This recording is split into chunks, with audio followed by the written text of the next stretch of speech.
Hello guys, welcome my channel guys. ICR practice set की series में आप सभी का स्वागत है। तो यहाँ पे हम प्रैक्टिस सेट नंबर 4 कर रहे हैं। इससे पहले हमने 3 प्रैक्टिस सेट सॉल्व करा रखे हैं, तो पूरे के पूरे उनको जाकर देखना बिल्कुल ना भूलें। डिस्क्रिप्शन में लिंक है, वहाँ से आप देख सकते हैं। तो 100 के 100% इसमें हम सॉल्व करने वाले हैं और 100 के 100% जो है आपके सिलेबस पे ही बिल्कुल आधारित हैं।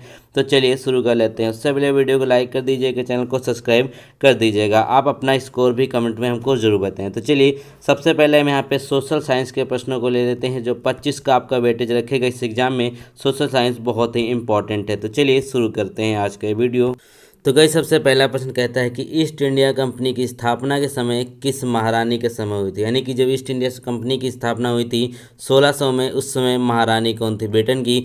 तो इसका राइट आंसर हो जाएगा महारानी एलिजाबेथ प्रथम। महारानी एलिजाबेथ प्रथम इसके राइट आंसर हो जाएंगे। क्वेश्चन नंबर अगला देखिए। तो कहा गया कि मोरक्को और स्पेन को विभाजित करने वाली जो आपकी जलद मरुमध्य है उसका नाम बताइए। ठीक है, तो क्या हो जाएगा इसका राइट आंसर। मोरक्को और स्पेन को विभाजित करने वाला वो होगा यहाँ पे जिब्राल्टर जल संधि। याद रखेंगे, जिब्राल्टर इसका राइट आंसर होगा। क्वेश्चन नंबर अगला देखिएगा। तो इसमें कहा गया किस ब्रिटिश प्रधानमंत्री ने क्रिप्स मिशन को भारत भेजा था। आप देखिएगा, क्रिप्स मिशन जब भारत भेजा गया था तब उस समय प्रधानमंत्री कौन थे। तो वो हो जाएंगे विंस्टन चर्चिल। यानी कि विंस्टन चर्चिल के द्वारा क्रिप्स मिशन को भारत में भेजा गया था। क्वेश्चन नंबर अगला देखिएगा। तो कहते हैं कि मराठी समाचार पत्र केसरी के संस्थापक कौन थे। अब मराठी समाचार पत्र है जिसका नाम था केसरी, तो इसके बेसिकली संस्थापक कौन थे। तो वो हो जाएंगे बाल गंगाधर तिलक। ठीक है, बाल गंगाधर तिलक के द्वारा केसरी पत्रिका को स्टार्ट किया गया था। प्रश्न संख्या अगला देखेंगे। तो इसमें कहा गया कि निम्नलिखित में से कौन सा एक ग्लोबल कॉमन्स का एक भाग नहीं है। ठीक है, निम्न में से कौन सा ग्लोबल कॉमन्स का भाग नहीं है। तो ऑप्शन में है ऑस्ट्रेलिया और अफ्रीका। अगले ऑप्शन देखें तो ये हो जाएगा एशिया और अंटार्कटिका। तो बेसिकली इसका राइट आंसर क्या हो जाएगा, वो अंटार्कटिका है, वो ग्लोबल कॉमन्स का भाग नहीं है। प्रश्न संख्या 6 में देखें।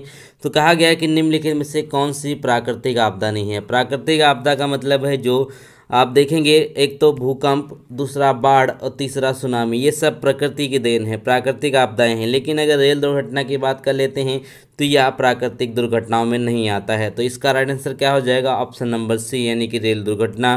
क्वेश्चन नंबर अगला देखिए। तो बहुत ही महत्वपूर्ण प्रश्न है। कहता है कि नमक कानून कब तोड़ा गया था।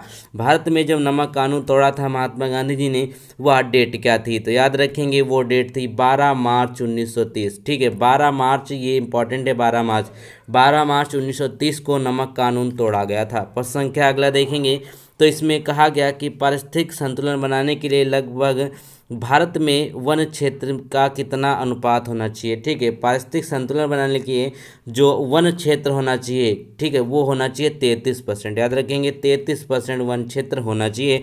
इसी के प्रयास में काम किए जा रहे हैं भारत सरकार की तरफ से कि अगर जो हमारा लक्ष्य है मिनिमम 33% वो यहाँ पर प्राप्त किया जा सके। क्वेश्चन नंबर अगला देखेंगे। तो इसमें कहा गया कि उज्बेकिस्तान का कौन सा यात्री 11वीं शताब्दी में भारत आया था। अब वो उज्बेकिस्तान का यात्री है जो 11वीं शताब्दी में भारत आया था।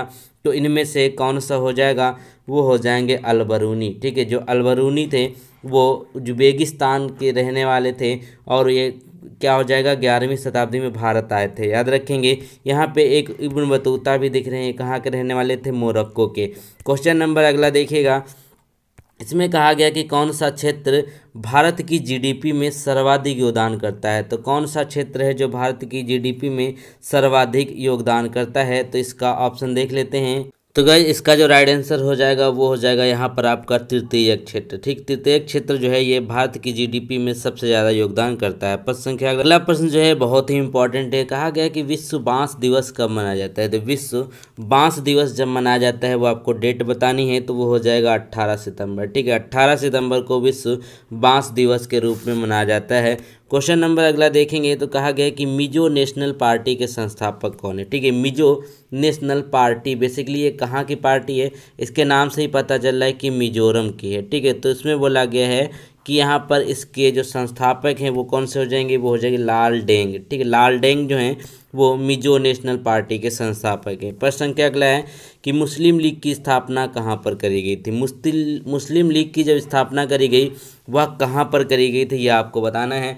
तो इसका राइट आंसर हो जाएगा ढाका में। ढाका कहाँ पे है, बांग्लादेश में। ठीक है, बांग्लादेश के ढाका में मुस्लिम लीग की स्थापना करी गई थी, याद रखेंगे। चलिए क्वेश्चन नंबर अगला हो जाएगा कि भारत की पंचवर्षीय जो प्रथम पंचवर्षीय योजना है उसका मुख्य केंद्र बिंदु क्या था। जो भारत की प्रथम पंचवर्षीय योजना का मुख्य केंद्र बिंदु क्या था, तो वह यहाँ था कि कृषि पर ध्यान देने के साथ साथ प्राथमिक क्षेत्र का विकास। क्या हो जाएगा उसमें, कृषि पर ध्यान देने के साथ साथ प्राथमिक क्षेत्र का विकास जो था वह प्रथम पंचवर्षीय योजना का केंद्र बिंदु था। क्वेश्चन नंबर अगला है कि लॉर्ड डलहौजी द्वारा राज्य हड़प नीति के आधार पर राज्य विलय का सही क्रम क्या था। ठीक है, तो लॉर्ड डलहौजी को हड़प नीति के नाम से भी जाना जाता है, लेकिन इनको से ठीक है। तो अब देखिएगा इन्होंने क्या किया था, सबसे पहले सतारा, फिर संबलपुर, फिर उदयपुर, फिर नागपुर। ठीक है, तो ऑप्शन ए इसका राइट आंसर हो जाएगा। तो सतारा कहाँ पड़ता है, महाराष्ट्र में पड़ता है। तो इनको जो लॉर्ड डलहौजी थे इन्होंने हड़प नीति के आधार पर सबसे पहले सतारा, संबलपुर, उसके बाद उदयपुर, सबसे लास्ट में नागपुर को अपने जो है राज्य विलय किया था। क्वेश्चन नंबर अगला देखेंगे, इसमें कहा गया कि भारत का पूर्वी तट एक है। ठीक है, तो भारत का जो पूर्वी तट है ना वो क्या है, तो देखिएगा तो भारत का जो पूर्वी तट है बेसिकली वो निम्न अवसादी तट के नाम से जाना जाता है। किसके, निम्न अवसादी तट है वो, याद रखेंगे। चलिए क्वेश्चन नंबर अगला देखेंगे। अगला क्वेश्चन देखेंगे, यहाँ पे कहता है कि भारत का अधिकांश विदेशी व्यापार कैसे होता है। जो भारत का अधिकांश विदेशी व्यापार है वो किस तरीके से होता है, तो वो यहाँ पर होता है समुद्री और हवाई मार्गों के माध्यम से। कैसे होता है, समुद्री और हवाई मार्गों के माध्यम से यहाँ पर अधिकतम व्यापार होता है विदेशी। राज्यसभा के सदस्यों का चुनाव कितने वर्षों के बाद किया जाता है, तो इसका राइट आंसर हो जाएगा 6 वर्ष। ठीक है, तो 6 वर्षों के बाद राज्यसभा के सदस्यों का यहाँ पर चुनाव किया जाता है और बेसिकली यह उच्च सदन कहलाता है राज्यसभा, और यह कभी भंग नहीं होता है। और इसके साथ साथ क्या होता है इसमें कि प्रत्येक 2 साल के बाद 1/3 सदस्य जो होते हैं इसके वो रिटायर भी हो जाते हैं। ये राज्यसभा के बारे में कुछ इंपॉर्टेंट बातें थी। क्वेश्चन नंबर अगला देखेंगे तो कहते हैं कि निम्नलिखित में से कौन सा एक ऐसा देश है जो एक से अधिक टाइम जोन का पालन करता है। यानी कि एक ऐसा देश है जो एक से अधिक टाइम जोन पालन करता है एक ही कंट्री में, तो वो हो जाएगा यूएसए। ठीक है, याद रखेंगे आपका जो यूएसए है, अमेरिका है, वो एक से अधिक टाइम जोन फॉलो करता है। क्वेश्चन नंबर अगला हो जाएगा यहाँ पर कि औपनिवेशिक शिक्षा ने भारतीयों के मस्तिष्क में हीनता का भाव पैदा कर दिया है, यह कथन किसका है बेसिकली। तो औपनिवेशिक शिक्षा ने भारतीयों के मस्तिष्क में हीनता का बोध पैदा कर दिया है, भाव पैदा कर दिया है, यह कथन कहा गया था महात्मा गांधी के द्वारा। ठीक है, महात्मा गांधी ने इस कथन को कहा था। क्वेश्चन नंबर अगला देखेंगे तो इसमें कहा गया कि किस राज्य की सीमाएं सबसे अधिक राज्यों व केंद्र शासित प्रदेशों के साथ लगती हैं। तो इनमें से वह राज्य कौन सा है जिसकी सीमाएं सबसे ज़्यादा राज्यों व केंद्र शासित प्रदेशों से लगती हैं, तो हो जाएगा उत्तर प्रदेश। ठीक है, उत्तर प्रदेश की सीमाएं जो हैं सबसे ज़्यादा लगती हैं दूसरे राज्यों से। क्वेश्चन नंबर अगला हो जाएगा यहाँ पर कि भूकंप के समय मलबे में दबे व्यक्ति का पता लगाने के लिए कौन सबसे अधिक सहायक होता है। ठीक है, तो मलबे में अगर कोई व्यक्ति दब जाता है भूकंप वगैरह आने के बाद, तो उसमें पहला तो रहता है बायो रडार, दूसरा रहता है इंफ्रारेड, अगले ऑप्शन देखिएगा, और जो अगला रहता है इसमें वो रहता है आपका प्रशिक्षित कुत्ता। तो कुल मिला के जो तीनों हैं आपके ऑप्शन ये सही हो जाएंगे, यानी कि इनमें से सभी प्रयुक्त किए जाते हैं मलबे में किसी की जान बचाने के लिए। क्वेश्चन नंबर 23 है कि प्रधानमंत्री सांसद आदर्श ग्राम योजना कब शुरू करी गई थी। इस योजना का नाम देख लीजिएगा, इंपॉर्टेंट है। तो ये शुरू करी गई थी 11 अक्टूबर 2014 में। कब, 11 अक्टूबर 2014 में। इसका नाम है प्रधानमंत्री सांसद आदर्श ग्राम योजना। क्वेश्चन नंबर अगला है कि निम्नलिखित में से कौन सरकारी विधेयक को प्रस्तावित कर सकता है। ठीक है, सरकारी विधेयक की हम बात कर रहे हैं ना, यहाँ फिर धन विधेयक वगैरह की बात नहीं है। धन विधेयक जो होता है वो सिर्फ लोकसभा में पेश होता है और याद रखेंगे अनुच्छेद 110 में होता है। अब नॉर्मल विधेयक की अगर बात कर लेंगे तो क्या होता है, वो होगा संसद के किसी भी सदन में मंत्री के द्वारा उसको प्रस्तावित किया जा सकता है या फिर पेश किया जा सकता है। तो ये विधेयक के बारे में बातें हैं। क्वेश्चन नंबर अगला है यहाँ पर 25 में कि खेती का झूम विधि का व्यवहार हुआ करता है। बेसिकली जो झूम विधि का व्यवहार हुआ करता है वो कहाँ पर है, तो तो वो इसका राइट आंसर हो जाएगा नागालैंड। ठीक, नागालैंड में क्या है, अभी भी वहाँ पे झूम खेती या फिर जो घुमंतू खेती है वो देखने को मिलती है। ठीक है, याद रखेंगे झूम खेती। तो इसमें होता क्या है, एक बड़े, जैसे मान लीजिए एक बड़े आकार का जंगल है, उसको जला दिया जाता है, वहाँ पर खेती कर ली जाती है, फिर उसको छोड़ देते हैं परती, उसके बाद दूसरे जंगल को जो छोटे आकार के उनको जलाकर उस पर खेती करी जाती है। ये झूम विधि कहलाती है। क्वेश्चन नंबर, अब देखिए यहाँ पे सोशल साइंस के हो गए। अब चलिए देख लेते हैं अगले प्रश्नों। तो दोस्तों अब लेते हैं सामान्य ज्ञान के 25 प्रश्नों को। ठीक है, तो 25 प्रश्न अब सामान्य ज्ञान के लेते हैं, इसके बाद साइंस के लेंगे, फिर मैथ के लेंगे। तो चलिए शुरू कर लेते हैं। तो इसमें कहा गया कि यूएन द्वारा किस दशक को पेयजल एवं स्वच्छता के रूप में नामित किया था। ठीक है, एक यूएन के द्वारा एक यहाँ पे जो डिकेड है उसको नामित किया गया था, वो कौन था, 2000 से 2010 वाला। ठीक है, 2000 से 2010 वाले को हमने क्या हुआ, तो पेयजल एवं स्वच्छता के रूप में यूएन के द्वारा उसको नामित किया गया था। प्रश्न संख्या अगला देखिए।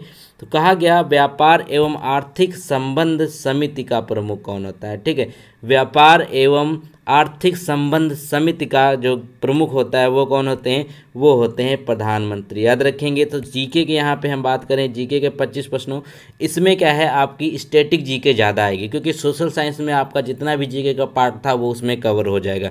क्वेश्चन नंबर अगला देखिएगा। तो प्रश्न संख्या अगला देखिए। इसमें कहा गया कि दक्षिणी ध्रुव पर पहुँचने वाले सबसे पहले व्यक्ति कौन थे। दक्षिणी ध्रुव की अगर हम बात कर लेते हैं तो उसमें सबसे पहले पहुँचे थे वो थे एमुंडसेन। ठीक, एमुंडसेन जो थे वो दक्षिणी ध्रुव पर पहुंचने वाले सबसे पहले व्यक्ति थे। अब यहाँ पे आपने सुना होगा कि रॉबर्ट पेरी, ये कौन थे, ये उत्तरी ध्रुव पर पहुंचे थे। आप इसमें कंफ्यूज मत है कि आप तो गलत बता रही है, उत्तरी ध्रुव पर पहुंचे थे कौन थे, ये रॉबर्ट पेरी।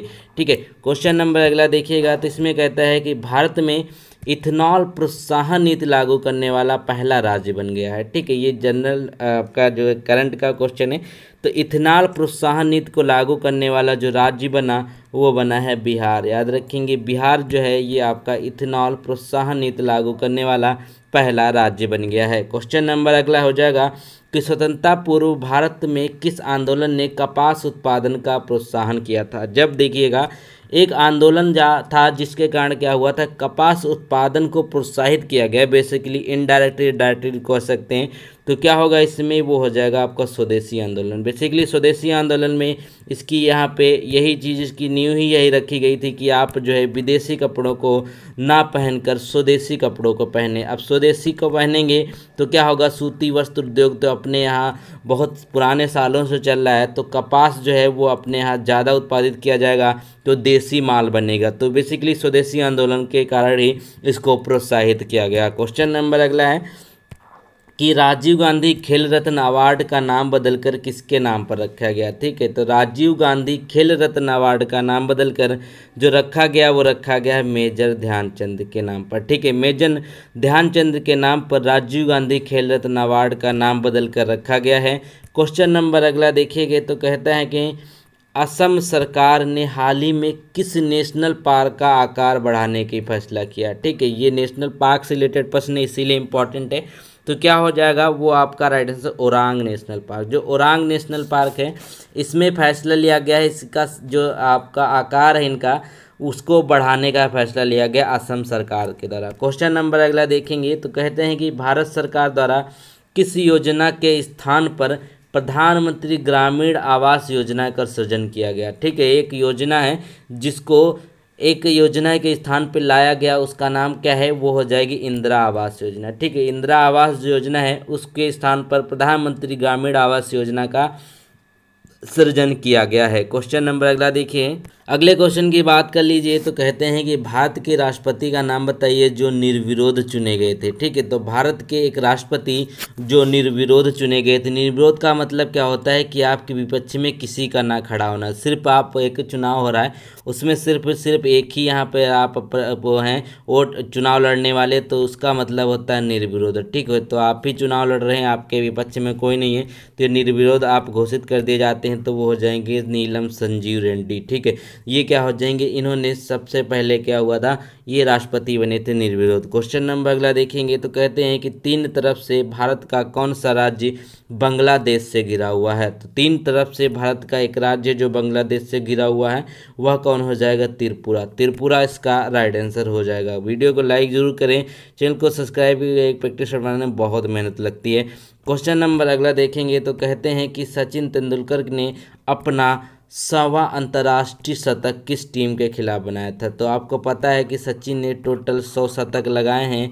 अब बोलते हैं कि ये जो 100वां है ना, ये किस टीम के खिलाफ आया था, तो वो हो जाएगा बांग्लादेश। बांग्लादेश के खिलाफ इन्होंने अपना 100वां अंतर्राष्ट्रीय शतक लगाया था। क्वेश्चन नंबर अगला देखेंगे, इसमें कहा गया कि इसे विश्व खाद्य पुरस्कार 2021 से सम्मानित किया गया। ठीक है, किसे विश्व खाद्य पुरस्कार 2021 से सम्मानित किया गया, वो हो जाएंगे डॉक्टर शकुंतला हरक सिंह। ठीक, कौन है, डॉक्टर शकुंतला हरक सिंह को विश्व खाद्य पुरस्कार 2021 से सम्मानित किया गया है।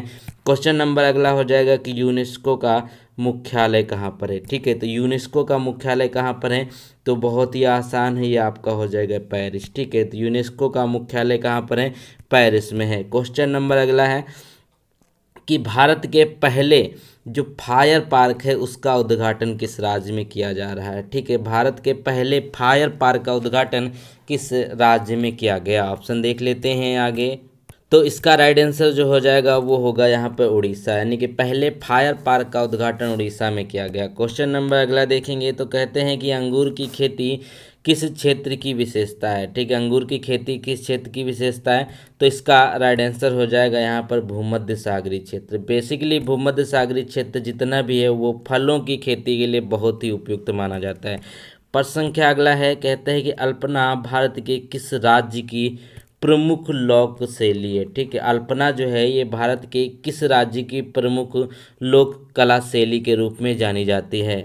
तो दोस्तों इसका राइट आंसर हो जाएगा यहाँ पर पश्चिम बंगाल, खेला होबे वाला प्रदेश। ठीक है, पश्चिम बंगाल में अल्पना नाम की लोक कला शैली प्रसिद्ध है। क्वेश्चन नंबर अगला देखेंगे तो कहते हैं कि पुस्तक तहकीके माँ लील हिंद किसने लिखी है। ठीक है, किसने लिखी है, तहकीके माँ लील हिंद। तो यह लिखी गई है पुस्तक किसके द्वारा, ये हो जाएगा अल-बरूनी के द्वारा। यार राइट आंसर क्या है, अल-बरूनी के द्वारा इस पुस्तक को लिखा गया है।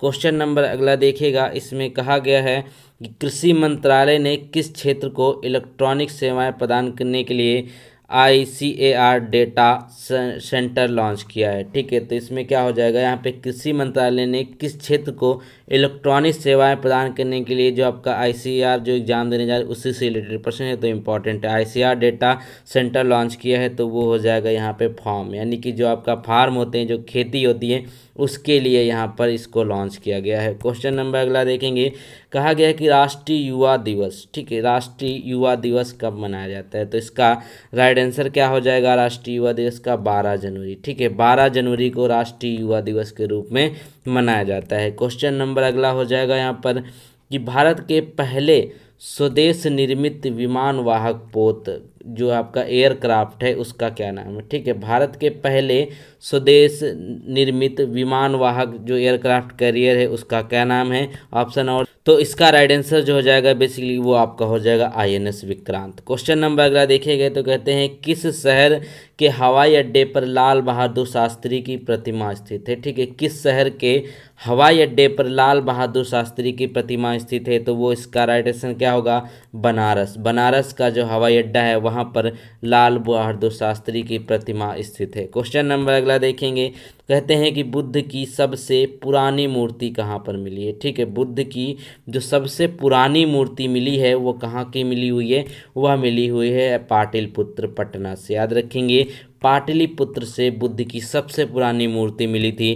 क्वेश्चन नंबर अगला है यहाँ पर कि परमाणु ऊर्जा अधिनियम डैश नाभ की शक्ति उत्पादन के निजी नियंत्रण को प्रतिबंधित करता है। तो यहाँ पे जो परमाणु ऊर्जा अधिनियम एक्ट है ये बेसिकली कब था, 1962 जो एक्ट है ये बनाया गया था। तो उसमें क्या है कि शक्ति उत्पादन के निजी नियंत्रण को कोई मतलब निजी नियंत्रण नहीं कर सकता है, ये सरकार के अंडर ही रहेगा 1962 नियम के द्वारा। क्वेश्चन नंबर अगला हो जाएगा कि सीधे कार्यवाही दिवस की घोषणा किसने करी, ठीक है।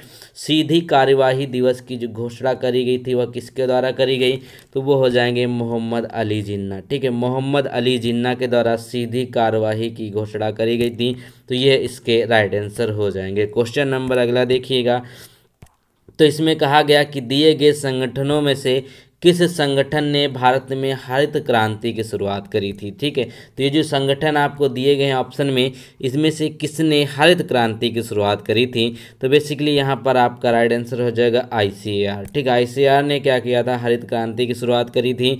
बाकी इसका राइट आंसर हो गया आपका ऑप्शन में बी। 25 क्वेश्चन हमने किस चीज़ के, GK के भी ख़त्म कर लिए। अब चलते हैं किधर, बहुत ही बढ़िया, साइंस की तरफ। चलिए क्वेश्चन नंबर यहाँ पे पहला देख लेंगे, वीडियो लाइक जरूर कर दो भैया।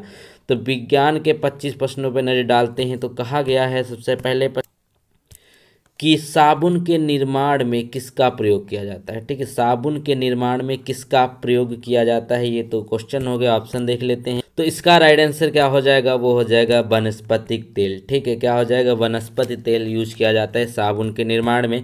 क्वेश्चन नंबर अगला हो जाएगा कि आधुनिक आवर्त जो नियम है किसके द्वारा दिया गया, ठीक है। आधुनिक आवर्त नियम किसके द्वारा दिया गया था, तो वो हो जाएंगे मोजले, ठीक है। मोसले के द्वारा आधुनिक आवर्त नियम दिया गया था, ये इसका राइट आंसर है।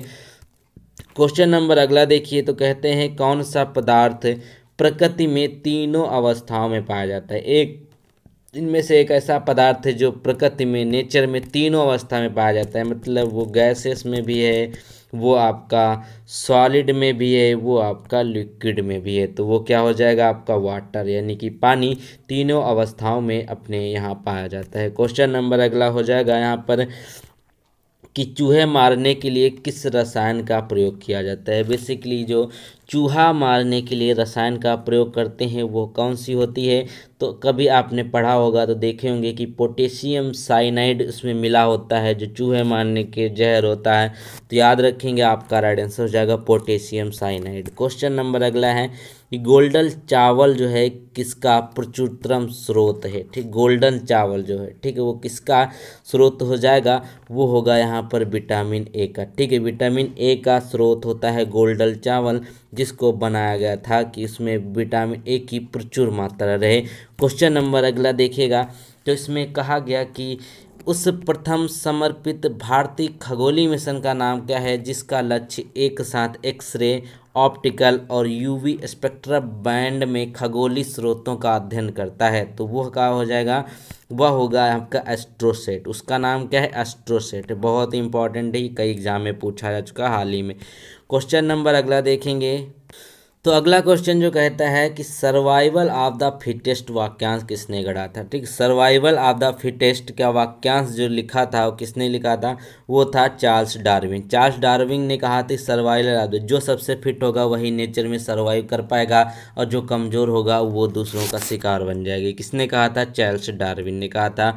क्वेश्चन नंबर अगला हो जाएगा कि यहाँ पे जो एल्विलाई होता है, जो वायुकोश होते हैं, बेसिकली इसका कार्य क्या होता है। जो एल्विलाई हैं, जो वायुकेश हैं, इसका कार्य होता है कि गैसों के आदान प्रदान वाले स्थान जो पर एक सतह प्रदान करना, ठीक है। जो गैसों के आदान प्रदान वाले स्थान हैं उन पर एक सतह प्रदान करना ही एल्विलाई का काम होता है। क्वेश्चन नंबर अगला है कि विटामिन सी की कमी से कौन सा रोग हो जाता है। तो विटामिन सी की कमी से होने वाले रोग का नाम बताइए, तो वो हो जाएगा यहाँ पर क्या हो जाएगा, स्कर्वी रोग। स्कर्वी रोग जो है तो वो विटामिन सी की कमी से हो जाता है। क्वेश्चन नंबर अगला है कि इस्पात या स्टील को कठोरीकृत करने के लिए किस रासायनिक तत्व की आवश्यकता होती है। यानी कि जो आपका इस्पात है, स्टील है, उसमें कुछ मिलाया जाता है, तो आप जानते हैं वो क्या होती है, वो होता है यहाँ पर निकेल, ठीक है। निकेल उसमें मिलाया जाता है, जिसकी वजह से यहाँ पर वो कठोरीकृत हो जाता है। तो ये इसका राइट आंसर होगा। तो गाइस अगला प्रश्न देख लेते हैं। तो इसमें बोला गया कि सोडियम धातु का संग्रहण कहाँ पर किया जाता है। तो सोडियम धातु वही धातु है जिसको आपने देखा होगा कि इसको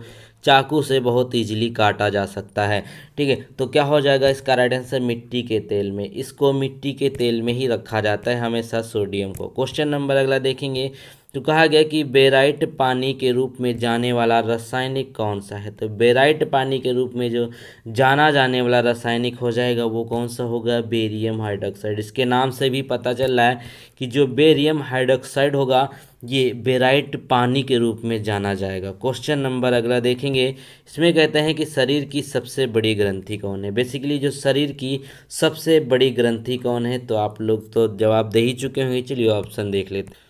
तो इसका राइट आंसर क्या हो जाएगा, यकृत। यकृत जो होती है वो शरीर की सबसे बड़ी ग्रंथि होती है। क्वेश्चन नंबर अगला देखेंगे तो कहते हैं कि किस पादप हार्मोन की सांद्रता पौधे के शीर्ष पर सबसे अधिक होती है और जड़ों में पहुंचने पर घट जाती है। तो देखिएगा कितना अच्छा ये क्वेश्चन है।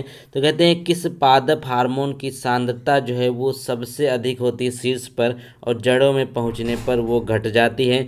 तो इसका राइट आंसर क्या हो जाएगा, वो हो जाएगा यहाँ पर आपका, तो इसका जो राइट आंसर हो जाएगा वो हो जाएगा जिब्रेलिन। जिब्रेलिन इसका राइट आंसर है। क्वेश्चन नंबर अगला देख लेंगे तो कहते हैं कि उच्च रक्तचाप की अवस्था को क्या कहा जाता है। जो उच्च रक्तचाप की अवस्था होती है उसे कहा जाता है हाइपरटेंशन। ठीक है, हाई ब्लड प्रेशर की अवस्था को क्या कहते हैं, हाइपरटेंशन। याद रखेंगे, हाई ब्लड प्रेशर की अवस्था को हाइपरटेंशन कहा जाता है। क्वेश्चन नंबर अगला देखेंगे तो कहते हैं कि विसरण एक प्रक्रिया है जिसके द्वारा, ठीक है, विसरण जो एक प्रक्रिया होती है इसके द्वारा क्या होता है, ये ऑस्मोसिस की प्रक्रिया है। तो इसका जो मतलब होता है कि ऑक्सीजन पूरी प्लाज्मा झिल्ली में जा सकती है। तो ये बेसिकली यहाँ पे क्या होता है, ये आपका राइट आंसर हो जाएगा, ऑक्सीजन पूरी झिल्ली में जा सकता है, ये आपका राइट आंसर है। क्वेश्चन नंबर अगला देखेंगे, इसमें कहा गया कि एक वयस्क मानव हृदय का वजन कितना होता है। तो एक वयस्क मानव हृदय का वजन पूछ रहा है, कहीं कहीं दिमाग का वजन पूछता है, लेकिन हृदय का वजन जो होता है वो होता है 300 ग्राम। ठीक है, वयस्क मानव के हृदय का वजन जो है वो 300 ग्राम होता है। क्वेश्चन नंबर अगला है कि सबसे पहले प्रोटोप्लाज्म शब्द किसने दिया था। ठीक है, प्रोटोप्लाज्म जो शब्द है वो सबसे पहले किसने दिया था, तो इसका राइट आंसर देख ले। तो गाइस इसका राइट आंसर हो जाएगा यहाँ पे जोहान इवेंजलिस्ट पुरकिंजे। इन्होंने सबसे पहले इस शब्द की बात करी थी। क्वेश्चन नंबर अगला हो जाएगा यहाँ पर कि निम्न में से रेनिन हार्मोन का कार्य क्या होता है। एक हार्मोन होता है रेनिन, तो इसका कार्य क्या होता है। तो रेनिन हार्मोन का जो कार्य होता है बेसिकली वो होता है यहाँ पर ब्लड प्रेशर को कंट्रोल करना, यानी कि रक्तचाप को नियंत्रित करना रेनिन हार्मोन का मुख्य कार्य होता है। क्वेश्चन नंबर अगला देखेंगे तो गाइस यहाँ पे एक चीज़ थोड़ा सा करेक्ट कर देता हूँ कि जो आपका ये वाला आंसर था, ठीक है, किस पादप हार्मोन की सांद्रता पौधे के शीर्ष पे सबसे अधिक होती है और जड़ों में पहुँचने पे घट जाती है। तो इसका राइट आंसर बेसिकली यहाँ पे ऑक्सिन हो जाएगा। ठीक है, ऑक्सिन इसका राइट आंसर हो जाएगा। इसको आप थोड़ा सा चेक कर लीजिएगा। तो गाइस यहाँ पे अगला क्वेश्चन देखें तो कहा गया कि आधुनिक वनस्पति विज्ञान का जनक किसको माना जाता है। ठीक, आधुनिक वनस्पति विज्ञान के जो जनक कहे जाते हैं वो कहे जाते हैं पे कार्ल लिनियस। ठीक है, क्या हो जाएंगे, कार्ल लिनियस जो है ये आधुनिक वनस्पति विज्ञान के जनक माने जाते हैं। क्वेश्चन नंबर अगला हो जाएगा, निम्नलिखित में से कौन सा मांसाहारी पौधा नहीं है। ठीक है, इनमें से कौन सा एक मांसाहारी पौधा नहीं है। तो इसका राइट आंसर क्या हो जाएगा, टाइगर लिली। टाइगर लिली को छोड़कर जितने भी हैं कार्कस्कू, संड्यू, मंकी कप, ये क्या हैं, सारे के सारे आपके जो है ये मांसाहारी पौधों में आते हैं। ये पौधे जो है कीटों वगैरह को खा लेते हैं, याद रखेंगे।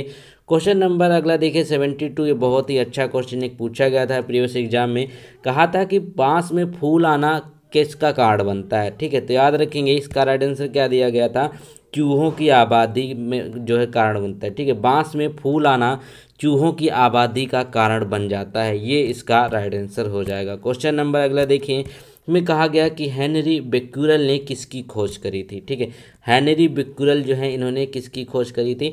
तो इसका राइट आंसर क्या हो जाएगा, रेडियोधर्मिता। ठीक है, रेडियोधर्मिता की खोज करी थी किसने, हेनरी बेक्यूरेल ने। क्वेश्चन नंबर अगला हो जाएगा कि इनमें से कौन सा जंतु उभयचर श्रेणी में आता है। उभयचर श्रेणी का मतलब क्या होता है, एम्फीबियन। ठीक है, एम्फीबियन में आता है, कौन सा हो जाएगा यहाँ पर वो देखिएगा। तो इसका राइट आंसर हो जाएगा टोड। टोड जो है ये बेसिकली उभयचर श्रेणी में आता है, एम्फीबियन श्रेणी में आता है। क्वेश्चन नंबर अगला देखेंगे तो इसमें कहा गया निम्नलिखित में से इनमें से कौन सा पशु ऊतक प्रकार नहीं है। बेसिकली जो इसमें बोला गया है कि एनिमल टिश्यू इसमें से नहीं है, तो एनिमल टिश्यू इनमें से कौन सा नहीं होगा, तो देखेगा तो अब देखिए इसमें क्या हो जाएगा, जो मेरिस्मेटिक टिश्यू है ना, ये आपका एनिमल में नहीं पाया जाता है। एनिमल कौन पाया जाता है, त्वची पाया जाता है, पेशी पाया जाता है, संयोजी पाया जाता है, लेकिन मेरिस्मेटिक टिश्यू जो है वो पशुओं में, जो एनिमल है उनमें नहीं पाया जाता है। तो गाइस चलिए देख लेते हैं। अब हमारे 25 क्वेश्चन में साइंस के भी ख़त्म कर लिए हैं।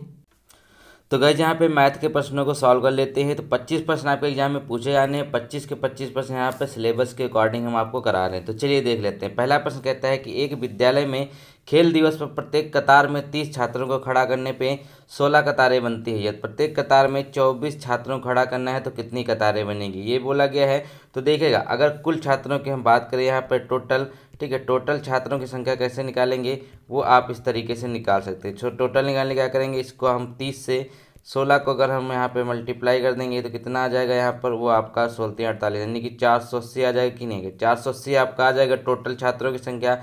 अब प्रत्येक कतार में 24 छात्रों को करना है, तो टोटल हमारे पास 480 है। इसको अगर 24 से हम यहाँ पे डिवाइड कर देंगे इतना आएगा 24, ठीक, 24 दूना 48 हो जाएगा, तो 20 टोटल मिला के 20 आपका राइट आंसर हो जाएगा। नहीं, 20 जो है वो आपका राइट आंसर होगा। कुल मिला के 20 जो है कतारें यहाँ पर बनेंगी। क्वेश्चन नंबर अगला देखिएगा, अगले प्रश्न में देख लेते हैं। तो इसमें बोला गया है आपका कि ए की वैल्यू यहाँ पर दी हुई है कितनी, 11 दे रखी है, फिर बी की वैल्यू यहाँ पर 9 दे रखी है, देन इतना क्या होगा, ये आपको दिया और रखा है, ठीक है। तो देखिएगा इसमें आपको ए स्क्वायर दिया है, ठीक है। अब इसके बाद ए स्क्वायर है प्लस यहाँ पर बी स्क्वायर है, फिर यहाँ पे ए बी है अपॉन में यहाँ पर ए की क्यूब है, ए क्यूब है, फिर यहाँ पे क्या है माइनस B3 है, बी क्यूब है इसमें, ठीक है। ये आपका हो गया। अब देखिएगा जो पहले ऊपर आपको दिख रहा होगा, तो इसमें क्या है, आप इसको ऐसे लिख सकते हैं कि नहीं, क्योंकि ये ए प्लस बी का होल स्क्वायर हो जाएगा, तो ये 1 आ जाएगा। यहाँ पर नीचे कितना आ जाएगा, ये आपका ए माइनस बी आ जाएगा कि नहीं आ जाएगा, ए माइनस बी आ गया। अब यहाँ पे क्या करेंगे, इसमें आपको वैल्यू रख देनी है, ठीक। ए की वैल्यू हमको 11 दिख रही थी, यहाँ पे बी की वैल्यू जो हमको 9 दिख रही थी, तो 1 अपॉन यहाँ पे 11 माइनस 9 हो जाएगा कि नहीं हो जाएगा। अब इसको और थोड़ा सॉल्व करेंगे तो 1/2 राइट आंसर आ जाएगा, ठीक है। 1/2 इसका राइट आंसर आ जाएगा, ठीक है। पहले वाले का क्वेश्चन राइट आंसर होगा। चलिए क्वेश्चन नंबर अगला देखेंगे। अगले प्रश्न की बात कर लेंगे। तो कहते हैं कि इतना दे रखी है आपको संख्या, तो इसमें स्थानीय तथा जाति मान का अंतर ज्ञात करना। अब स्थानीय मान कितना होगा, इसमें देखिए 7 का, तो 7 की वैल्यू यहाँ पर है। तो अब इसमें क्या होगा, ये इसका कितना आ जाएगा, 7000 आ जाएगा कि नहीं आ जाएगा, इसकी वैल्यू बिल्कुल आ जाएगी। अब 7 का जाति मान कितना, 7 ही होता है, तो 7 अगर इसमें से घटाएंगे हम तो क्या आ जाएगा, देखिएगा तो ये आपका हो जाएगा, इसमें से घटा देंगे कितना, 6993 इसका राइट आंसर हो जाएगा। तो ये आपका राइट आंसर हो गया। चलिए क्वेश्चन नंबर अगला देखिए, सी आपका राइट आंसर होगा। क्वेश्चन नंबर अगले में देखेंगे। तो इसमें कहा गया कि एक संख्या को भाग देने पर भागफल संख्या से 21 कम हो जाता है, ठीक है। एक संख्या को 4 से भाग देने पर भागफल संख्या से 21 कम हो जाता है। अब इसको आप ऑप्शन से करेंगे तो बहुत ही अच्छा होगा। मान लीजिए वो संख्या 28 हम ले लेते हैं, 28 को अगर हम 4 से भाग देंगे तो कितना आएगा, 7 हमारा क्या आ जाएगा, भागफल आ जाएगा। अब 7 जो है हमारा ये भागफल आ गया। अब देखिएगा ये 7 जो है संख्या से 21 कम है कि नहीं है, 7 और 28 के बीच डिफरेंस कितना, 21 है, तो यही तो आपका राइट आंसर होगा, ठीक है। तो 28 देखेंगे, 28 को हमें 4 से डिवाइड करें 7 आएगा, और 7 और 28 के बीच में अंतर ही तो दिया हुआ था 21, तो 21 आपका राइट आंसर हो जाएगा। चलिए प्रश्न संख्या अगला देखेंगे। अगले प्रश्न में बोला गया है कि आपको इकाई स्थान ज्ञात करना है, इसका इकाई अंक ज्ञात करना है। बेसिकली देखिएगा तो इकाई अंक में क्या करते हैं, इसके जो आपका लास्ट वाला टर्म है इसी को हम यहाँ मल्टीप्लाई करेंगे, तो 8 छंग कितना हो जाएगा, यहाँ पे 48 हो जाएगा, ठीक है। 48 का 8 ले लेंगे, फिर 8 9 72 हो जाएगा, ये यहाँ पे 8 9 72, ये 2 ले लेंगे इसके बाद, फिर यहाँ पे कितना हो जाएगा, अब यहाँ पे 2 है, फिर 2 दूना 4 हो जाएगा, तो टोटल कुल मिला के क्या आ जाएगी, 4 हमारी आ जाएगी इसको, ठीक है। तो आपका क्या करना है, लास्ट वाले टर्म को ही यहाँ पे मल्टीप्लाई करना रहता है, और यहाँ पे इकाई अंक ही आपको लेना होता है। 4 इसका राइट आंसर आ जाएगा, 80 का राइट आंसर क्या होगा, 4 होगा। क्वेश्चन नंबर अगले देख लीजिए। तो गए चलिए अगले प्रश्नों को देख लेते हैं। तो यहाँ पे जो पहला प्रश्न कहता है कि सेक ए यहाँ पर दिया हुआ है आपको 25/7, तो देन साइन आपको ज्ञात करना है। तो देखिए यहाँ पे एक ट्रायंगल बनाएंगे, तो इसमें कहता है कि आपको सेक ए दिया हो, सेक कितना होता है, तो बेसिकली इसका जो होता है वो हाइपोटेन्यूज अपॉन बेस होता है। तो हाइपोटेन्यूज यहाँ पे कितना है 25 दे रखा है, और बेस यहाँ पे कितना हो जाएगा, बेस आपका हो जाएगा 7। ठीक है, जो 25 और 7 दे रखा है। अब जो साइन होता है वो कितना होता है, वो आपका होता है परपेंडिकुलर अपॉन हाइपोटेन्यूज। परपेंडिकुलर हमको निकालना है, तो ये वैल्यू हम कैसे निकालेंगे, इस वैल्यू को हम निकाल लेंगे पाइथागोरस प्रमेय की तरफ। ठीक है, तो 25 का अगर स्क्वायर की बात कर लेंगे कितना हो जाएगा, ये ठीक है 625 हो जाएगा इसका।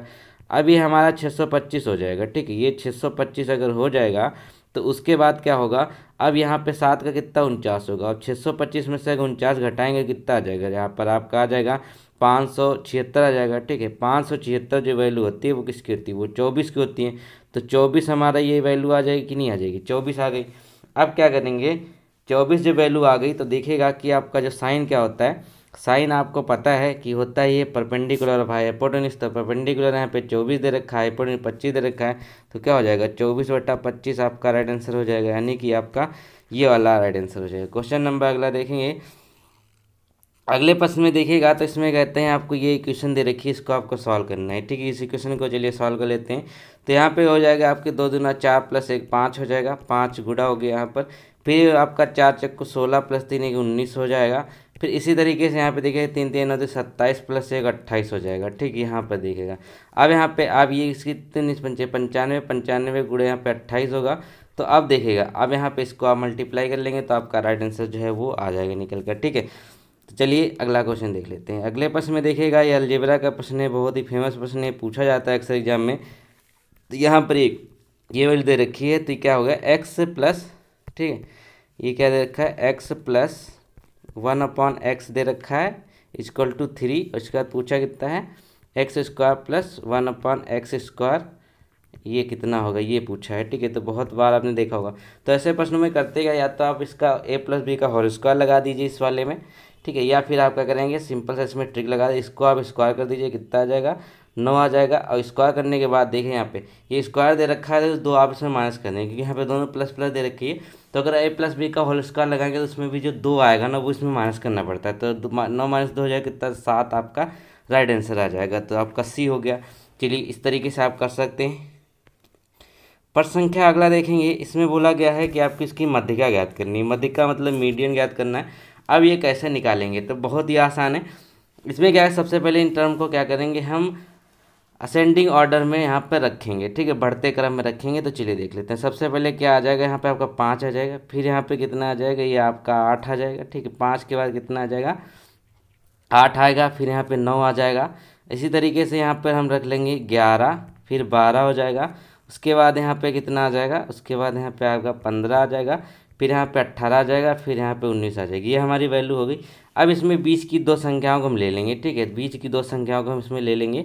तो क्या हो जाएगा देखिए आपका, तो टोटल अगर इधर भी 4 इधर भी 4 तो क्या हो जाएंगे, ये आपकी 2 वैल्यू लेंगे। 12 + 11 हम इसकी वैल्यू ले लेंगे, इनको अपान में 2 कर लेंगे। ठीक है, तो इसी तरीके से तो मीडियम निकालते हैं। तो 11 + 12 कितना हो जाएगा, ये हो जाएगा यहाँ पर आपका 2 1 3 23 हो जाएगा। ठीक, 23 बटे यहाँ पे 2 हो जाएगा। तो कितना राइट आंसर आ जाएगा आपका, आपका जाएगा 11.5। ठीक, 11.5 आपका राइट आंसर हो जाएगा। इसको काटेंगे 23/2 कितना हो जाएगा 11.5 हो जाएगा। क्वेश्चन नंबर अगला देखिएगा।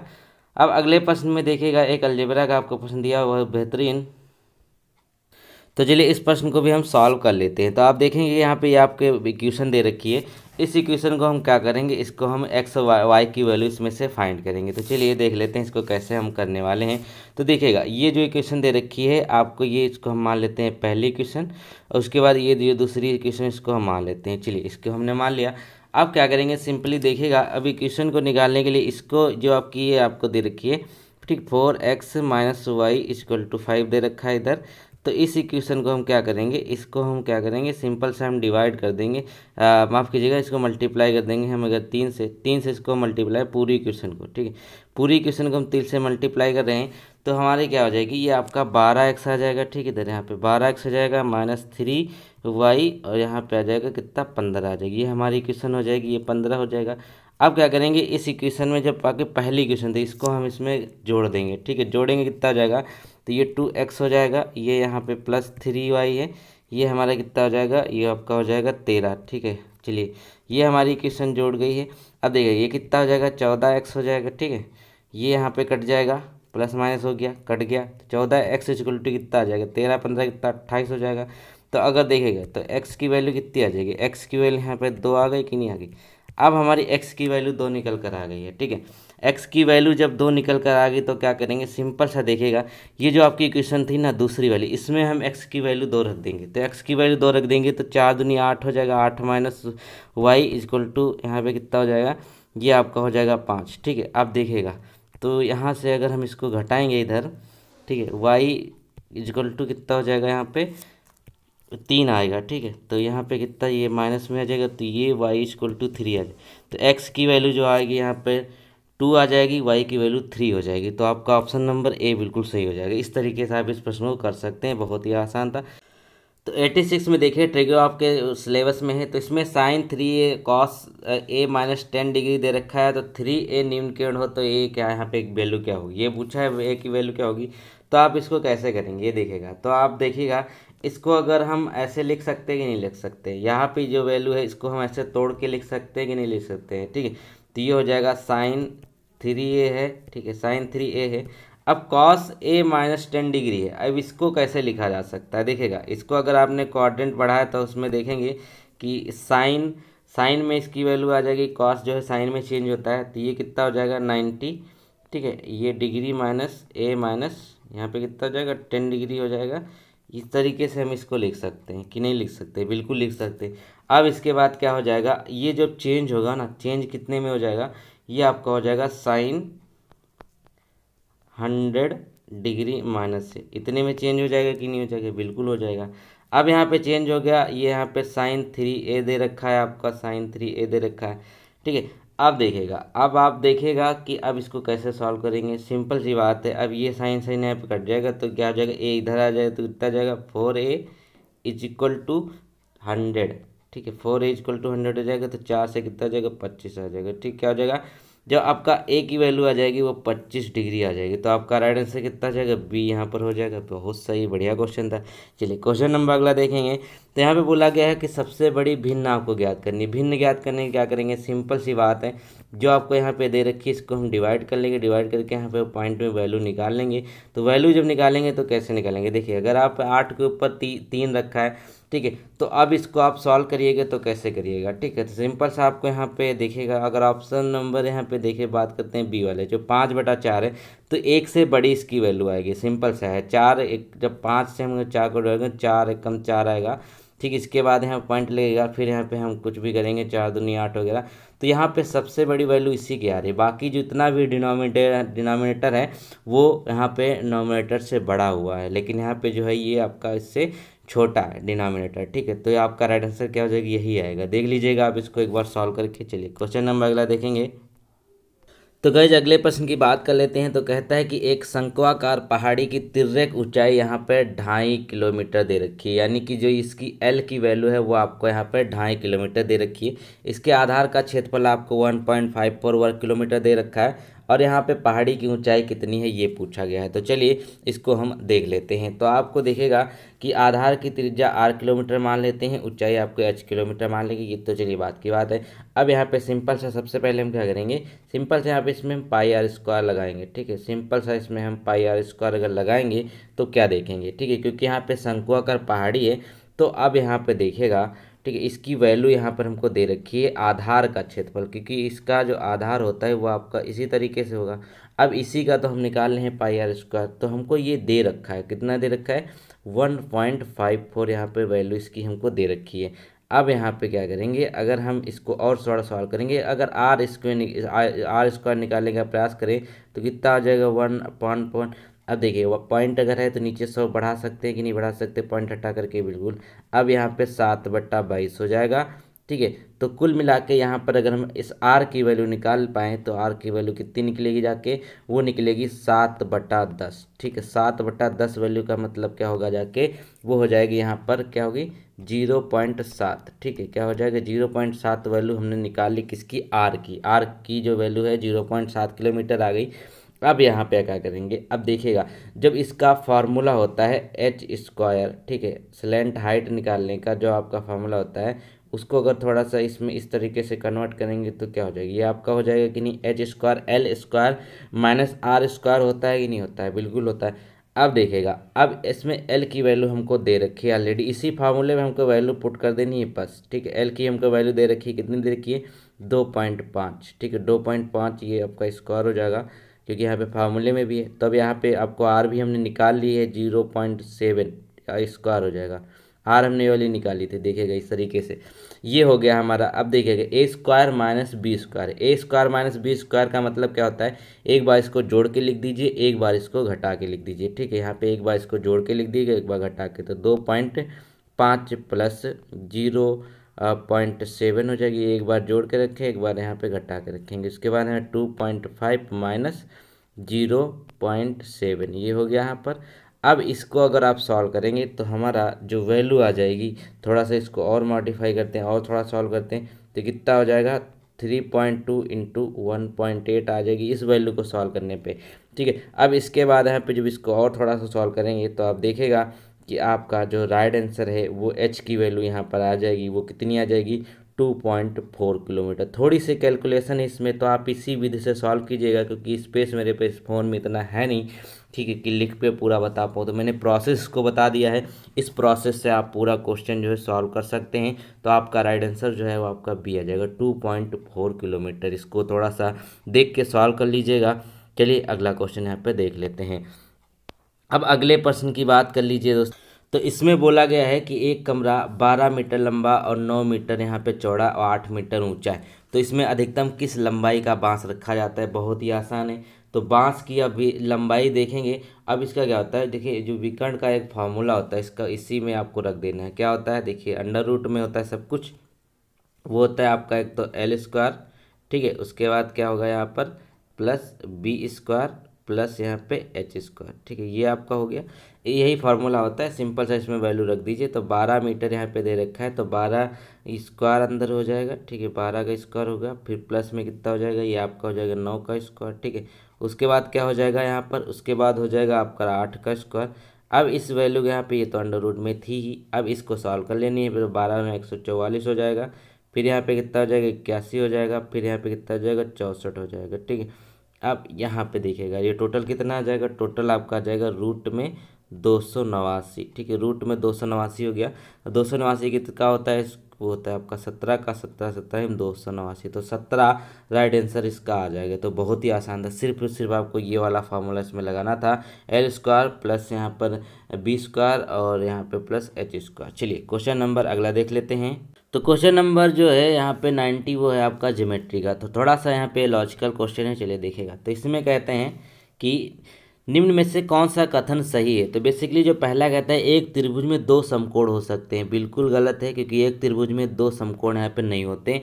फिर कहता है एक त्रिभुज में दो कोण अधिक कोण हो सकते हैं, ये भी नहीं हो सकता क्योंकि यहाँ पे सारे जो कोण का योग होता है 180 होता है, तो दो अधिक कोण हो ही नहीं सकता। फिर कहते हैं एक त्रिभुज में दो न्यून कोण हो सकते हैं, तो ये बात बिल्कुल सही है क्योंकि एक त्रिभुज की अगर बात कर लेते हैं देखिएगा तो उसमें दो न्यून कोण हो सकते हैं, ये पॉसिबिलिटीज़ है, ठीक है। अब कहता है किसी त्रिभुज की एक भुजा को बढ़ाने पर बना बाह्य कोण प्रत्येक आंतरिक कोण से छोटा, ये भी गलत बात है। तो आपका इसका राइट आंसर क्या होगा, वो आपका हो जाएगा यहाँ पे बी वाला, यानी कि एक त्रिभुज में दो न्यून कोण हो सकते हैं, ये बात यहाँ पे बिल्कुल भी सही है। क्वेश्चन नंबर अगला देखिएगा। इसमें बोलते हैं कि एक खंभे का उन्नयन कोण एक बिंदु जो खंभे के पाद से 30 मीटर की दूरी पर है 45 डिग्री है। तो खंभे की ऊंचाई है, ये यहाँ पे आपको खंभा दिया हुआ है, ठीक है, ये आपका बेस है, ठीक है, ये आपका जो पाद है जो बेस है ये पूछा गया है। तो ये क्या है, पाद से 30 मीटर की दूरी पर है खंभा, ये यहाँ पे कितना है, ये आपका 30 मीटर की दूरी पे कितना है, 30 मीटर की दूरी पर है। ये आपका 45 दे रखा है, इसमें ऑलरेडी बोला गया 45 पे एंगल दे रखा है। हमको निकालना क्या है, हमको निकालना है ये वाली, क्यों, ये खंभे की ऊंचाई है बोला गया है, ठीक है। तो अब देखिए इसको हम कैसे निकाल सकते हैं। देखिए ये क्या है, परपेंडिकुलर है, ये यहाँ पे क्या है, बेस है। परपेंडिकुलर अपॉन बेस किस में होता है, tan में होता है। तो हम tan 45 पे अगर इस तरीके से निकालें तो क्या निकाल सकते हैं, देखिए तो tan 45 यहाँ पे अगर हम करके देखेंगे, tan 45 यहाँ पे करके देखिएगा तो ये कितना होता है परपेंडिकुलर अपन बेस होता है। परपेंडिकुलर हमको x दिया हुआ है, बेस हमको दिया हुआ है 30 दे रखा है। ठीक है, 30 दे रखा है कि नहीं दे रखा है। अब देखेंगे थोड़ा सा, अगर tan 45 की वैल्यू पे नज़र डालते हैं तो कितना होता है, 1 होती है। tan 45 की वैल्यू 1 होती है तो x अपॉन यहाँ पे कितना हो जाएगा, 30 हो जाएगा। अब देखेंगे अगर x की वैल्यू हमको निकालनी है तो क्या होगा, ये इधर चला जाएगा, तो कुल मिला के जो हमारी x की वैल्यू हो जाएगी वो 30 आएगी कि नहीं आ जाएगी। तो हमारा राइट आंसर क्या हो जाएगा, 30 मीटर हो जाएगा। ठीक है, ये खंभे का उन्नयन कोण एक बिंदु से जो है कोण नहीं, जो दूरी है यानी कि खंभे की जो ऊंचाई है बेसिकली वो 30 मीटर आ जाएगी। तो आपका राइट आंसर हो जाएगा 30 मीटर। अगला क्वेश्चन देखिएगा, क्वेश्चन नंबर यहाँ पे देखिए सॉलिड से है। तो कहता है कि धातु के 3 ठोस घनों की कोरों क्रमशः 30 सेंटीमीटर, 40 सेंटीमीटर और 50 सेंटीमीटर है। ठीक है, तो ये घनों की कोर जो है 30 सेंटीमीटर, 40 सेंटीमीटर, 50 सेंटीमीटर है। 3 यहाँ पे ठोस घन यानी क्यूब की बात कर रहे हैं। तो इन्हें पिघला कर बनाए गए घन का संपूर्ण पृष्ठ कितना होगा। पिघला कर अगर उसका घन बनाया जाएगा तो संपूर्ण पृष्ठ कितना होगा। तो चलिए इसको भी हम सॉल्व कर लेते हैं। तो गाइस देखिएगा, सबसे पहले क्या करेंगे, हम इसका देखेंगे नए घन का आयतन कितना होगा। ठीक है, नए घन का आयतन, आयतन का इसका फॉर्मूला क्या होता है, ए क्यूब होता है। ठीक है, यहाँ पर आपको दे रखी है वैल्यू 30, 40, 50। ठीक है, तो ये सेंटीमीटर में दे रखी है, तो हम इसको क्या करेंगे, घन मीटर में पहले कन्वर्ट करेंगे। ठीक है, तो क्या हो जाए, सबसे पहले जो इसमें हमारा वो रहेगा, क्या रहेगा। ठीक है, तो सबसे पहले देखेंगे तो क्या हो जाएगा, आप इसको ऐसे कर सकते हैं कि नहीं कहते, 30/100 हो जाएगा। ठीक है, प्लस में यहाँ पर 40/100 हो जाएगा। फिर यहाँ पे प्लस में देखिए 50/100 हो जाएगा। ठीक है, ये यहाँ पे सबका यहाँ पे क्यूब होगा, क्योंकि यहाँ पे एक क्यूब हमने आपको बताया ना कि एक क्यूब जो है इसका वही होता है। ठीक है, ये हमारी जो आ गई। इसके बाद क्या करेंगे, ये हो गया। अब इसके बाद देखिएगा, इसके बाद हम क्या करेंगे, इसको और थोड़ा अगर सॉल्व करते हैं तो ये तो हमारा 0 0 यहाँ से कट जाएगा। ठीक है, 0 0 हमारा कट जाएगा। अब इसके बाद जो हमारी वैल्यू आ जाएगी वो कितनी आ जाएगी, वो देखिएगा, वो आ जाएगी इसका 3 का यहाँ पे अगर करेंगे तो 27 हो जाएगा। 10 का यहाँ पे 1000 आ जाता है, 3 के क्यूब। ठीक है, 27/1000 हो जाएगा, प्लस यहाँ पे 64 बट्टे यहाँ पे ये भी 1000 हो जाएगा। फिर यहाँ पे 125 बट्टे ये भी 1000 हो जाएगा। ठीक है, इसमें एक साथ एक जीरो कम, ये हो गया आपका। ये हमारा क्या आ जाएगा, नए घन का आयतन आ जाएगा। ठीक है, ये घन मीटर में है, नए घन का ये आयतन हो जाएगा। अब इनको टोटल सबको जोड़ लेंगे, क्योंकि यहाँ पे नीचे का बेस समान है, तो जोड़ने पे क्या आ जाएगा, 216 बट्टे यहाँ पे कितना आ जाएगा, वो आ गया यहाँ पे 1000। ठीक है, अब इसको देखेगा, ये कितना होता है, 6 का क्यूब होता है, तो 6 बट्टे यहाँ पे 10 हो जाएगा नीचे, और ये इसका क्यूब हो जाएगा। ठीक है, तो 6 का क्यूब कितना होता है, 216 होता है। 1000 का कितना होता है, 10 होता है। 10 का क्यूब कितना होता है, 1000 होता है। ये हमारे आ गई। तो 6/10 जो है ये इसका होल क्यूब जो है ये आपका क्या आ जाएगा, ये इसका आ जाएगा टोटल यहाँ पर। अब इसके बाद देखेगा, इसके बाद क्या करें, घन की प्रत्येक भुजा जो है 6/10 मीटर है। यही तो है, घन की प्रत्येक भुजा 6/10 मीटर। अब इसको अगर और थोड़ा सॉल्व करेंगे ना, कि 6/10 मीटर को अगर हम थोड़ा और सॉल्व करके देखें तो कितना आ जाएगा, 3/5 मीटर आएगा कि नहीं आ जाएगी। इसको काट देंगे ना 2 से, तो 3/5 मीटर आ जाएगा। अब इसके बाद क्या करेंगे, संपूर्ण घन का जो संपूर्ण पृष्ठ होता है वो कितना होता है, 6a² होता है। कितना होता है, 6a² होता है कि नहीं होता है, 6a² होगा। अब सिंपल सा बस इसी में आपको इसकी वैल्यू पुट कर देनी है 6a² में। तो 6a² कितना हो जाएगा, यहाँ पे देखेंगे 6 हो जाएगा, इंटू यहाँ पे कितना हो जाएगा, ये आपका हो जाएगा 3/5। ठीक है, 3/5 हो जाएगा कि नहीं हो जाएगा, 3/5 हो गया। अब ये आपका होल स्क्वायर में था ही। अब इस इक्वेशन को अगर हम सॉल्व कर लेंगे, सिंपल सा हमारा राइट आंसर आ जाएगा। इसको सॉल्व करेंगे कितना आ जाएगा, ये हमारा आ जाएगा 54/25 आ जाएगा। अब इसको और सॉल्व करेंगे 54/25 को, तो हमारा 2.16 यानी कि सी आपका राइट आंसर आ जाएगा। तो आई होप मैंने आपको इसको समझा पाया हूँगा। थोड़ा सा इसमें कैलकुलेशन ज़्यादा रहती है आपके जो सॉलिड्स होते हैं। क्वेश्चन नंबर अगला देखिएगा। तो गैस अगले प्रश्न की बात कर लेते हैं। तो बोला गया कि 3 प्राकृत संख्याएं हैं, 2:3:4 के अनुपात में है। यदि इन वर्गों का योग जो है 116 है तो संख्याएं कितनी होंगी। तो देखिएगा, तो यहाँ पे इसको हम मान लेते हैं 2x, प्लस इसको हम मान लेंगे कितना, इसको मान लेंगे हम 3x, उसके बाद इसका मान लेंगे 4x। ठीक है, ये हमारा बन जाएगा। ये किसके बराबर है, 116 के है। ठीक है, इनके वर्गों का बोला गया है, तो इसका वर्ग करके देखेगा। ठीक है, तो ये क्या हो जाएगा, ये हो जाएगा 4x², प्लस यहाँ पे हो जाएगा 9x²। ठीक है, प्लस यहाँ पे कितना हो जाएगा, ये हो जाएगा यहाँ पर 16x²। ठीक है, 16x² हो जाएगा। अब देखेंगे तो ये टोटल हमारा कितना हो जाएगा, ये 29x² आएगा कि नहीं आएगा, बिल्कुल आ जाएगा। किसके बराबर, 116 के बराबर। यही तो बोला कि वर्गों का योग है। तो 29 चक्कू 16 कट जाएगा कि नहीं कट जाएगा, तो x² हमारा कितना आ जाएगा, x² आ जाएगा 4। तो कुल मिला के हमारी जो x की वैल्यू आ जाएगी वो कितनी आ जाएगी, x की वैल्यू हमारी हो जाएगी 4। अब x की वैल्यू हमको 4 मिल गई, वही संख्याएं ही बोला गया है। तो अब माफ़ कीजिएगा, x की वैल्यू हमें 2 आ जाएगी क्योंकि x² है ना यहाँ पर, ठीक है। तो x की वैल्यू हमारी 2 आ जाएगी। अब सिंपल सा हमको इस इक्वेशन में रख देना है। तो देखिएगा पहली वैल्यू निकालेंगे, तो अगर देखिएगा इसमें 2x में रखेंगे x की वैल्यू, तो 2 दूना 4 यहाँ पे, यानी कि पहली वैल्यू कितनी आ जाएगी, 4 आ जाएगी। इसी तरीके से 3 दूना 6 आ जाएगी इसकी वैल्यू। फिर यहाँ पे देखिए 4 दूना 8 आ जाएगी इसकी वैल्यू, ठीक है। तो संख्या क्या होगी हमारी, वो हो जाएगी 4 6 8। तो कुल मिला के सी ऑप्शन इसका सही हो जाएगा, 4 6 8 हो जाएगा। तो इस तरीके से करते हैं, बहुत आसान ये प्रश्न था। क्वेश्चन नंबर अगला देखेंगे।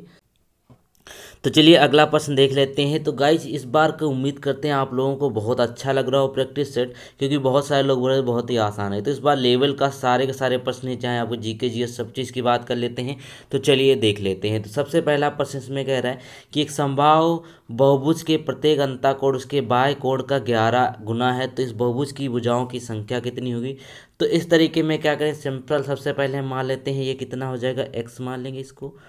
x डिग्री अगर इसको बाह्य कोण को मान लेंगे तो अंताकोण बाह्य कोण का 11 गुना है, तो ये इसको 11x हो जाएगा डिग्री की नहीं हो जाएगा, ठीक है, बिल्कुल हो जाएगा 11x डिग्री। अब अंताकोण और बाह्य कोण का योग कितना होता है, 180 डिग्री होता है, ठीक है। तो क्या करेंगे, x प्लस यहाँ पे हम 11x अब इक्वल टू यहाँ पे 180 कर लेंगे, ठीक है। तो यहाँ पे देखिएगा ये आपका 12x यहाँ पे 180 के बराबर हो जाएगा, और x की वैल्यू जो है कितनी आ जाएगी, वो यहाँ पे आ जाएगी आपकी 15 के बराबर, ठीक है। x अगर 15 के बराबर हो गया, कुल मिला के क्या आया कि जो बाह्य कोण है वो 15 डिग्री के बराबर होगा एक। अब जब एक 15 डिग्री के बराबर है तो सभी बाह्य कोण कितनी हो जाएंगे, सभी बाह्य कोण कितनी के हो जाएंगे, सभी बाह्य कोण हो जाएंगे 360 डिग्री के बराबर, ठीक है। सभी बाह्य कोण 360 डिग्री के बराबर हैं। तो दी गई बहुभुज में भुजाओं की संख्या कितनी है, तो भुजाओं की संख्या कितनी है यहाँ पर, वो है आपका यहाँ पर 15 ही तो हमने निकाला था। तो इसको देखिएगा 15 से अगर हम इसको डिवाइड कर देंगे तो हमारा राइट आंसर क्या आ जाएगा, 24 यहाँ पे आ जाएगा। तो यही तो बोला गया था, इस बहुभुज में भुजाओं की संख्या कितनी, 24 है इसका राइट आंसर। आई होप आपको ये क्वेश्चन समझ में आ गया, बहुत ही बढ़िया क्वेश्चन था। क्वेश्चन नंबर अगला देखिएगा। अगले में यहाँ पर दिया गया है, तो गाइस अगला प्रश्न देख लेते हैं। तो बोला गया है एक पहिए का अर्धव्यास 14 सेंटीमीटर है, 44 किलोमीटर दूरी तय करने के लिए वह कितने चक्कर लगाए। अर्धव्यास का मतलब क्या है, यहाँ पर आपको जो है दिया हुआ है, ठीक है। तो अब देखिएगा कि एक चक्कर में तय की गई दूरी कितनी होगी। तो सिंपल सा अगर हम यहाँ पे पहले देखें तो एक चक्कर में तय की गई दूरी कितनी हो जाएगी यहाँ पर, तो वो आप इसको निकालेंगे किस तरीके से, चलिए इसको मैं आपको दिखा देता हूँ। तो इसको कैसे करेंगे, सिंपली यहाँ पर क्या करेंगे कि एक चक्कर में तय की गई दूरी निकालेंगे। एक चक्कर में तय की गई दूरी कैसे निकालेंगे, तो वो देखिएगा वो हम इस तरीके से निकाल सकते हैं कि निकाल सकते हैं, 2 × 22/7। यहाँ पे आपको r आराम से दिया हुआ है, तो 2πr से हम इसकी जो निकाल सकते हैं एक चक्कर में तय की गई दूरी की सरकमफ्रेंस अगर निकाल लेंगे तो एक चक्कर में पता चल ही जाएगा। तो ये हो जाएगा 88 सेंटीमीटर, ठीक है। 88 सेंटीमीटर आ जाएगा कि नहीं एक चक्कर पूरा करने के लिए, ठीक है। अब देखेंगे क्या करेंगे, 44 किलोमीटर दूरी तय करने में लगाए गए चक्रों की संख्या ज्ञात करनी। 44 किलोमीटर तय की गई दूरी में कितना संख्या लगाएंगे, तो सिंपल सा यहाँ पे देखिएगा 88 सेंटीमीटर आपका आ गया था, तो ये हो जाएगा 44 किलोमीटर, मतलब कितना होगा यहाँ पर हमको इसको चेंज करना पड़ेगा। तो ये आपका इस तरीके से हो जाएगा, अपान में यहाँ पे 88 रख देंगे, तो 44 दूना 88 हो जाएगा, ये यहाँ और कट जाएगा। तो आपका राइट आंसर कितना आ जाएगा, 50,000 चक्कर, ठीक है। 50,000 चक्कर इसका राइट आंसर आ जाएगा। बहुत ही आसान ये प्रश्न था। क्वेश्चन नंबर अगला देखिएगा। तो इसमें कहा गया कि 17,576 के घनमूल और 14 के वर्ग का गुणनफल क्या होगा, ठीक है। तो ये किसका घनमूल है, बेसिकली ये पूछा गया है। तो 17,576 जो है आपका घनमूल किसका है, तो देखिएगा इसको हम निकालते हैं। तो गाइस देखिएगा इसमें कहते हैं कि इसका घनमूल कितना, ये 26 का घनमूल है, ठीक है। 26 का यहाँ पे 26 का क्यूब करेंगे तो इतना आ जाएगा। तो ये बेसिकली 26 का है। फिर बोला गया 14 के वर्ग, 14 का वर्ग कितना होता है 196 होता है, सभी को पता है। 14 × 14 कितना होता है 196 होता है। तो यही आपको इसको मल्टीप्लाई कर देना है, बस यही तो क्वेश्चन में पूछा गया है। तो क्या करेंगे यहाँ पे इसको मल्टीप्लाई करेंगे तो आ जाएगा 5096 आपका राइट आंसर आ जाएगा। तो 5096 इसका राइट आंसर हो गया। तो चलिए प्रश्न संख्या अगला देख लेते हैं यहाँ पर। तो गाइस अगले प्रश्न देख लेते हैं। जो अगले प्रश्न है आपके सिलेबस में दिया हुआ साफ साफ किसमें चार्ट वगैरह भी पूछा जाएगा, ठीक है, चार्ट या सारणी से। तो यहाँ पे आप डंडा आरेख के आपके 4 प्रश्न बचे हैं 96 का लिए, तो 4 प्रश्न आपके इसके रहेंगे। ये आपके एग्जाम में आएगा, सिलेबस में एक बार चेक कर लीजिएगा, ठीक है। तो यहाँ पर आपको चार्ट दे रखा है। तो इस चार्ट में कहता है कि दिए गए कुछ देशों की जन्म दर को दर्शाता है आलेख का अध्ययन कीजिए, निम्नलिखित प्रश्नों के उत्तर दीजिए। तो यहाँ पे देखिए ये आपको दिखाया गया है। तो चलिए इसको हम प्रश्नों को सॉल्व कर लेते हैं। तो चलिए देखिएगा। तो सबसे पहला प्रश्न जो कहता है कि किस देश की जन्म दर जर्मनी से 25% अधिक है, ठीक है। बोला गया है किसकी जन्म दर जो है वो 25% अधिक होगी जर्मनी से, ठीक है। तो चलिए देखते हैं। तो जर्मनी की यहाँ पे क्या बोला है कि 16 है, ठीक है, 16 है प्रति हज़ार, क्योंकि यहाँ पे जन्म दर जो होती है प्रति हज़ार ही होती है। तो देखिएगा कि अगर हम इसको निकालने की कोशिश करें तो अब क्या हो जाएगा यहाँ पे 16 बटे यहाँ पे हम 1000 तो करेंगे ही, क्योंकि 1000 पे होता है। 16 बटे 1000 हो जाएगा कि नहीं हो जाएगा, क्योंकि 1000 पे ही जन्म दर हम मापते हैं। अब इसके बाद हम देखें कि बोलता है कि इसकी 25% अधिक है जर्मनी से। तो इसका अगर 16 का 125% निकालेंगे हम यहाँ पर, ठीक है, 16 का 125% निकालें तो क्या आ जाएगी हमारी। तो इसके बाद हम देखेंगे तो क्या हो जाएगा, इसको पूरा अगर सॉल्व करेंगे तो क्या हो जाएगा 16 बट्टा यहाँ पे कितना आ जाएगा 1000 है, फिर यहाँ पे 125 बट्टा यहाँ पे भी हमारा 100 है क्योंकि परसेंट में। तब इसको जो हम सॉल्व करेंगे ना तो क्या आ जाएगा 20 बटे 1000 आएगा, ठीक है। तो कितना आएगा टोटल 20 आएगी। तो 16 का जो हमारा 25% है वो 20 आ जाएगा। तो जो 20 है वो किसकी है, तो आप साफ साफ देख रहे हैं कि इंग्लैंड की है। तो आपका जो पहले का राइट आंसर होगा वो आपका इंग्लैंड हो जाएगा। तो अगला क्वेश्चन देख लेते हैं। तो आई होप आपको पूरा चार्ट दिखता रहेगा साइड में। तो चलिए देख लेते हैं। तो इसमें बोला गया है कि भारत में जन्म दर इंग्लैंड की जन्म दर से कितने % है। तो देखिएगा चार्ट में कि भारत में जो जन्म दर है वो इंग्लैंड की जन्म दर से कितने % है, ये पूछा गया है। तो देखिएगा तो भारत में जो जन्म दर है वो कितना है, वो यहाँ पे 33 है। भारत में कितना है 33 है। और इंग्लैंड में कितना है, इंग्लैंड में यहाँ पर 20 है, क्योंकि ठीक है 20 हो जाएगा। अब इसको हम कैसे निकालेंगे, तो कितना % है ये बोला गया। तो देखिएगा 33 अपॉन यहाँ पे 1000 तो करेंगे, क्योंकि 1000 पे निकालते हैं। तो ये आपका हो जाएगा 1000 अपॉन 20 हो जाएगा, क्योंकि इंग्लैंड की यहाँ पे अपेक्षा मतलब इसके तुलना में निकाले हैं। तो इसको अगर आप इसको काटेंगे तो 165 आपका राइट आंसर आ जाएगा, ठीक है। 165 राइट आंसर आपका आ जाएगा। तो 16 का राइट आंसर क्या हो जाएगा आपका, ये आपका हो जाएगा 165, ठीक है। आपका नंबर सी आपका राइट आंसर हो जाएगा। क्वेश्चन नंबर अगला देखेंगे। तो कहते हैं कि भारत और यहाँ पे देखिए भारत की जन्म दर स्वीडन की जन्म दर से क्या अनुपात है। भारत की जन्म दर और स्वीडन की जन्म दर का जो अनुपात है वो पूछा गया। तो भारत का कितना है आप देखिए चार्ट में, भारत का यहाँ पे 33 है। और स्वीडन का कितना है, स्वीडन का यहाँ पर कितना है 15 है, ठीक है। स्वीडन का 15 है। तो अनुपात में चाहे आप पान में रखिए चाहे ऐसे लिख के रखिए। तो ये कितना हो जाएगा, ये कट जाएगा, यहाँ पे कितना हो जाएगा 11 है हो जाएगा, ये हो जाएगा 5 हो जाएगा, ठीक है। तो क्या हो जाएगा आपका 11:5 इसका राइट आंसर हो जाएगा। तो ऑप्शन नंबर ए बिल्कुल सही, 11:5 हो जाएगा। अब लास्ट प्रश्न देखिएगा इसका। तो कहते हैं कि इंग्लैंड की जन्म दर न्यूजीलैंड की जन्म दर से कितना % कम है। अब बोला गया कितने % कम है। तो देखिएगा कि जो न्यूजीलैंड की जन्म दर है वो कितना है चार्ट में, वो है यहाँ पर 30। और इंग्लैंड की कितनी है, इंग्लैंड की यहाँ पर है 20, ठीक है। अब यहाँ इनके बीच का डिफरेंस कितना हो जाएगा 10 हो जाएगा। डिफरेंस इसका 10 आ गया। तो हमको यही तो निकालना था, 10 निकालना था कि किससे कंपेयर करना था, 30 से कंपेयर करेंगे, क्योंकि यहाँ पे हमको न्यूजीलैंड से कंपेयर करके निकालना था इंग्लैंड की जन्म दर को। तो 10 अपॉन ये 10 तो डिफरेंस है तो अपॉन 30 हो जाएगा, और यहाँ पे इंटू 100 हो जाएगा। तो ये आप इस तरीके से करेंगे तो ये कट जाएगा। तो कुल मिलाकर 33 सही 1/3% जो है इसका राइट आंसर हो जाएगा। तो 100 का राइट आंसर हो जाएगा 33 सही 1/3, यानी कि सी इसका राइट आंसर हो जाएगा। तो आई होप ये वीडियो आपको पसंद आई होगी। तो ये प्रैक्टिस सेट आपको पसंद आया होगा। देखिए मैंने पूरा प्रैक्टिस सेट आपको कराया बहुत अच्छे से। कुछ त्रुटियां भले हो गई हों, कुछ क्योंकि ह्यूमन एरर नॉर्मल होता ही इंसान से है, तो कुछ गलतियां हो गई हों, त्रुटियां हो गई हों तो क्षमा कर दीजिएगा। ठीक है, मिलते हैं नए वीडियो में, तब तक के लिए वीडियो को लाइक करें। और डिस्क्रिप्शन में बहुत 3 प्रैक्टिस सेट ऑलरेडी अपलोड कर चुका हूं मैं, जो फुल हैं, तो उनको भी जाकर जरूर देखिएगा। तो मिलते हैं नए वीडियो में, तब तक के लिए चैनल को सब्सक्राइब करें। Thank you so much. इसकी पीडीएफ के लिए आपको क्या करना है, पीडीएफ के लिए आपको करना ये है कि टेलीग्राम ग्रुप में आपको मिल जाएगी। ठीक, इसकी पीडीएफ जो है टेलीग्राम ग्रुप में आपको मिल जाएगी। Thank you.